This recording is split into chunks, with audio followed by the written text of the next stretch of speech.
റിയ,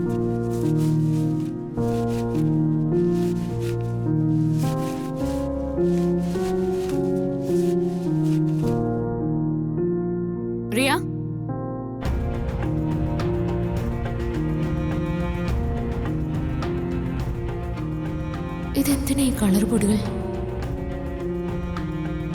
റിയ,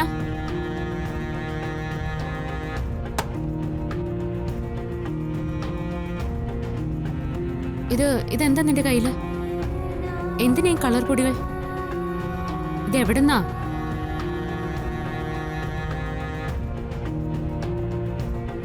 നീ എന്താ ഞാൻ ചോദിച്ചതിന് മറുപടി പറയാത്തെ? ഈ പൊടികൾ എന്തിനാ ഇങ്ങോട്ട് കൊണ്ടുവന്നേന്ന്? നിന്റെ അമ്മായിയമ്മ എന്നോട് പറഞ്ഞു നാളെ രാവിലെ മുതൽ നിനക്ക് പകരം ഞാൻ ഇവിടെ കോലം വരയ്ക്കണമെന്ന്. അതിനുവേണ്ടിയാ ഞാൻ ഈ പൊടികൾ കൊണ്ടുവന്നേ. കോലം വരയ്ക്കാനാണ് നീ ഇത് കൊണ്ടുവന്നത് അല്ലേ? അതെ, കോലം വരയ്ക്കാൻ തന്നെയാ ഞാൻ ഇത് കൊണ്ടുവന്നേ.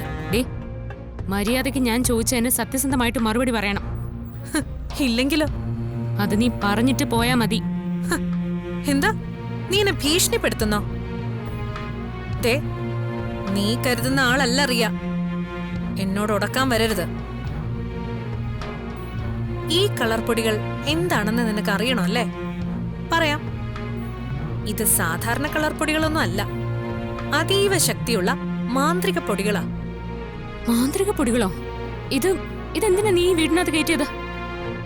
ഈ വീടുമായി ബന്ധമുള്ള അമാനുഷിക ശക്തികളെ കണ്ടുപിടിക്കാൻ. നിന്റെ അമ്മായിയമ്മയുടെ ആത്മാവ് ഇവിടെ കറങ്ങി നടക്കുകയാണെന്നാണല്ലോ വെപ്പ്. നീ നിന്റെ അമ്മായിയമ്മയോട് സംസാരിക്കാറുണ്ടെന്നും കേട്ടു. എന്താ അതിന്റെ സത്യാവസ്ഥ എന്ന് ഞാൻ ഇവിടെ തെളിയിക്കും. നിന്റെ അമ്മായിയമ്മ ഇവിടെ ഉണ്ടെങ്കിൽ ഞാൻ ഈ പൊടി എറിഞ്ഞ് അവരെ ഇവിടെ വരുത്തും. ഈ പൊടി എറിഞ്ഞിട്ടും അവരിവിടെ വന്നില്ലെങ്കിൽ അങ്ങനൊരു സാധനം ഇവിടെ ഇല്ല. അതെല്ലാം നിന്റെ കെട്ടുകഥകൾ മാത്രാ. എന്താടി, ഞാൻ പറഞ്ഞിട്ട് നിനക്ക് വിശ്വാസാവുന്നില്ലേ? എങ്കിൽ വിശ്വാസാക്കി തരാം. നിന്റെ അമ്മായിയമ്മ ഇവിടെ ഉണ്ടോന്ന് ഇപ്പൊ തന്നെ നോക്കാം.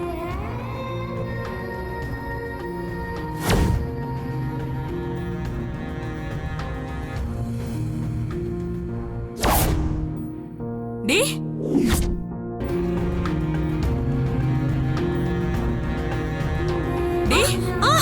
ഇനി ഒരു പ്രാവശ്യം കൂടി നീ ഇതുപോലെ ചെയ്താ നിന്റെ കൈ ഞാൻ വലിച്ചൊടിക്കും. വിട് പാർവതി, വിട്. എന്റെ കൈ എന്നെ വിട്.